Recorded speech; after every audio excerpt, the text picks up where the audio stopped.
Você tá pichuruco, meu?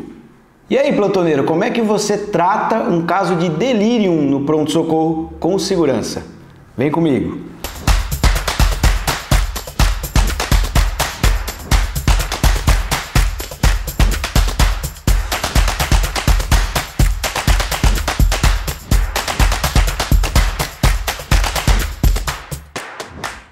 Plantoneiros, bem-vindos a mais um vídeo. O assunto de hoje, delírio no pronto-socorro. Antes de começar, aqueles dois recados. O primeiro, sempre checar a rotina do seu serviço. E o segundo, nunca deixar de falar com o especialista se julgar necessário ou tiver alguma dúvida. E por que eu vou falar de delírio? Geralmente esse é um tipo de queixa, né? Um tipo de patologia que a gente vê em enfermarias, mas no pronto-socorro ele é importantíssimo, ele é fundamental que você reconheça. Por quê? Porque até 70% dos diagnósticos de delírio são perdidos no pronto-socorro e, portanto, ele é muito negligenciado. Além disso, ele está relacionado com o agravamento do prognóstico do paciente. Se o paciente deu entrada com delírio ou apresentou delírio durante a sua avaliação no pronto-socorro, esse é um paciente que pode ter um tempo aumentado de internação, um risco maior de mortalidade e um risco maior de acabar em UTI, portanto, aumentar também a mortalidade. O tempo de hospitalização desses pacientes costuma ser maior do que os que não apresentam o estado confusional agudo, o delírio, né? Quais são as principais causas? E aí tá a dica do pronto-socorro, aquelas filigramas que a gente costuma brincar, eu e o Marcelo, que é importante que você reconheça. Primeiro, eu tenho que pensar em causas tóxico-metabólicas, o próprio nome já diz. E aqui entra uma série de coisas: sepse, hiperglicemia, uremia, encefalopatias hepáticas, hipoxemia grave. Eu destaquei intoxicações exógenas agudas, a gente tem um vídeo só disso, tá? Busque sempre sinais neurológicos localizatórios. Portanto, eu tenho que excluir primeiro uma doença estrutural de sistema nervoso central, tá? Para provar que é delírio, aquela brincadeira que eu sempre faço, né? Primeiro me prove que não é hipoglicemia e em segundo agora me prove que não é delírio. E a hipoglicemia pode ser uma causa do estado confusional, nós vamos ver mais para frente. Todo paciente com confusão ou rebaixamento de consciência merece um destro. Primeiro você vai me provar que não é hipoglicemia, tá bom? Bom, por definição, o que é delírio? Delírio é uma alteração confusional aguda, tá? Um estado confusional agudo. A definição, eu tenho que ter esses três itens que eu destaquei aqui. Alteração aguda da cognição que não é atribuída a uma demência prévia, né? Desenvolvimento em curto período de horas do dia, geralmente tem essa flutuação ao longo do dia. Essas três características vão me definir o delírio, o estado confusional agudo. Quais são causas importantes de delírio ou de alteração de estado confusional ali no pronto-socorro que eu já destaquei? Encefalopatia, meningites, vasculites, TCE, AVCs eu tenho que descartar o AVC, então é importante você ficar esperto, epilepsia ou crise parcial complexa, lesões focais, massas tumorais. Eu vou deixar a lista aqui no slide, a lista é muito longa, mas você tem que ir pensando nesses diagnósticos. Lembra que na aula lá de atendimento ao paciente grave, por exemplo, eu disse daquela brincadeirinha de ficar brincando entre doença estrutural, metabólica ou infecciosa. Esse raciocínio vale aqui também, tá? Diferenciais importantíssimos que eu tenho que fazer. A afasia de Wernicke, e aí a dica que eu dou aqui é que nela a atenção é preservada. O paciente tenta manter uma comunicação com você. Apesar dela estar prejudicada, você percebe que o paciente mantém a atenção no que você está falando e tenta se comunicar, tá? Demências, óbvio, eu acabei de dizer que na definição eu tenho que ter uma alteração desse estado confusional, do status mental, que não seja justificado por uma demência prévia. Então, o paciente tem doença de Alzheimer ou uma demência vascular, e isso é importante que eu saiba para fazer diagnóstico diferencial. E aí, por exemplo, o paciente com doença de Alzheimer, acamado, lá da casa de repouso, da instituição de longa permanência, ele não pode apresentar um quadro de delírio, então? Claro que pode. Como é que eu vou fazer para diferenciar, então, já que ele é demenciado? compara com o status anterior dele, tá? Houve piora, houve agitação, ou está muito quieto, né? Um delírio hipoativo, isso é uma dica que eu dou para você utilizar lá no pronto-socorro. E por fim, psicose.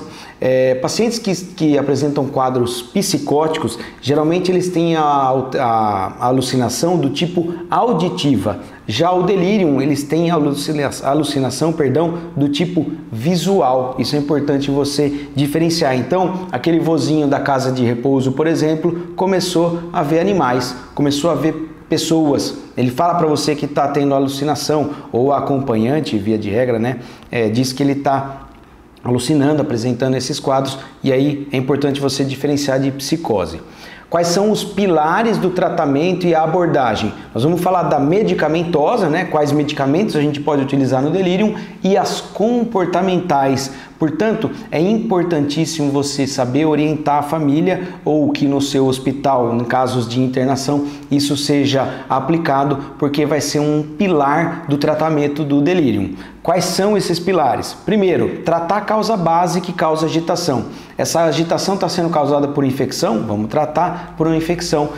A infecção causa metabólica? Vamos tratar a causa metabólica. Ou causa estrutural? Se possível, nós vamos tratar essa causa estrutural, ou nós vamos definir qual é a origem dessa agitação, tá?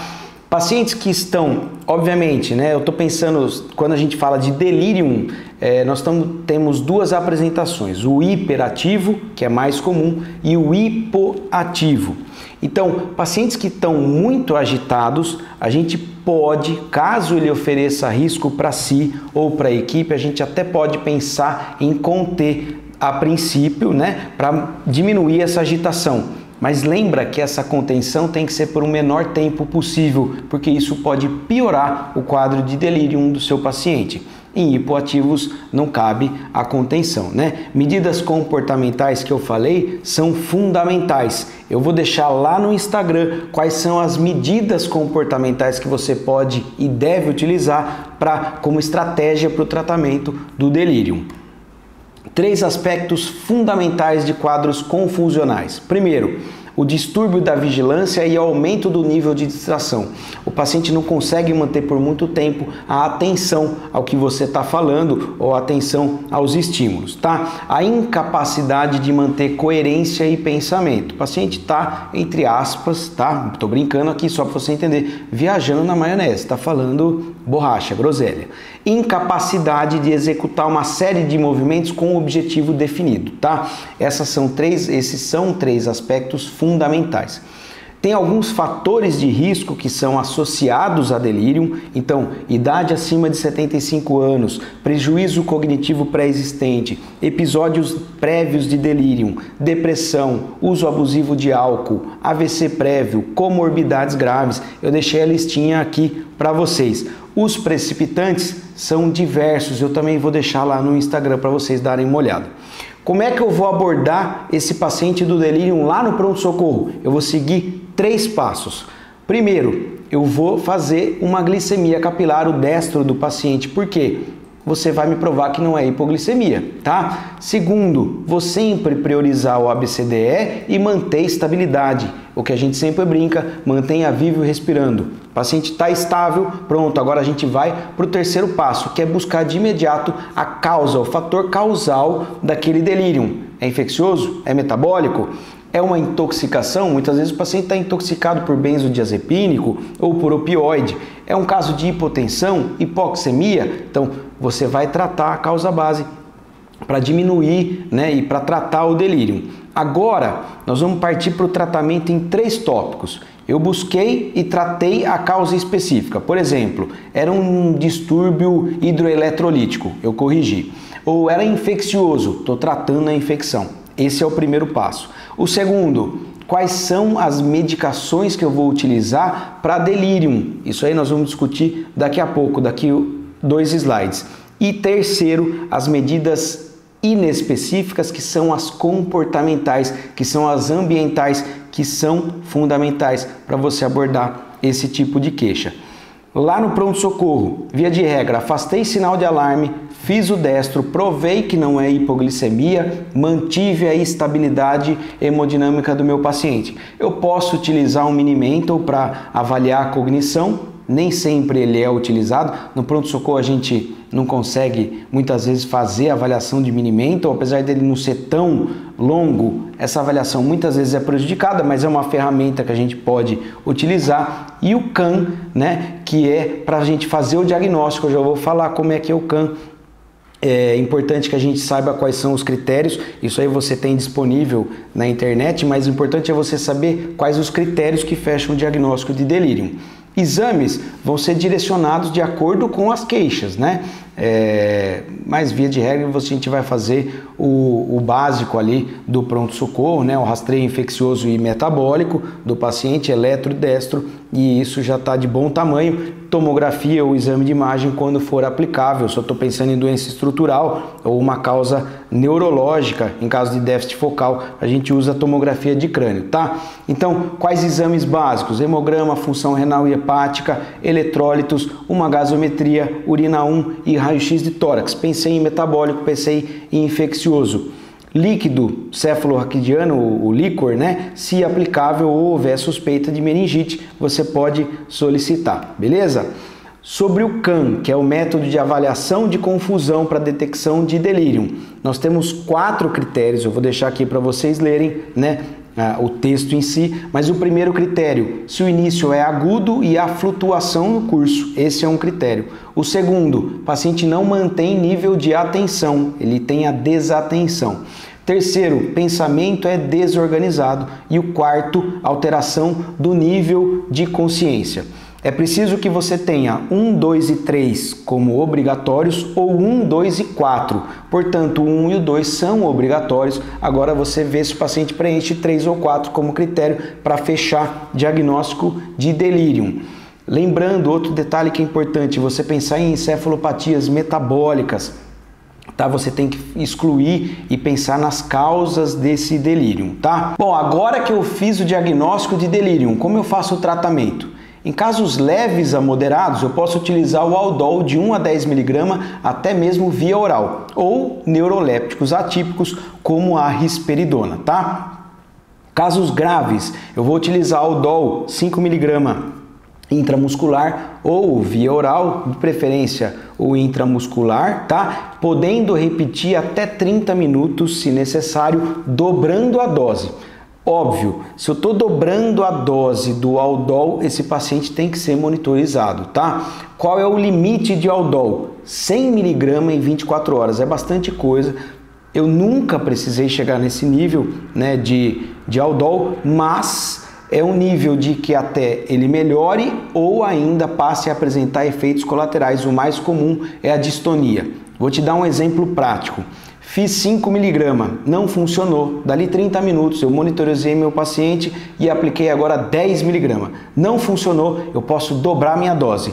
De repente o paciente começou a apresentar distonia. Esse é um sinal de que eu devo parar de utilizar o Aldol, beleza? Ou então melhorou os sintomas e aí você não precisa utilizar. Lembra que o limite é 100 mg. Acho muito difícil que você chegue nisso, tá? Benzodiazepínicos. A gente prefere utilizar em caso de delirium tremens, aquele paciente da abstinência alcoólica, tá? Aí eu costumo utilizar. Nos demais, não, tá? Não é proibido, mas não é usual, tá? Lembrando que se você for utilizar benzodiazepínico, dá preferência para os de ação curta.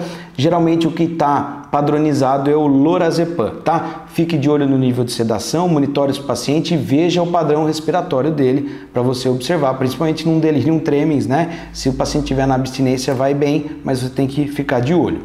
E quais são as medidas inespecíficas que a gente pode utilizar para tratar o delírio? Primeiro de tudo, o mais básico, forneça as lentes, né, de correção, o uso do óculos, permita que o paciente utilize os óculos.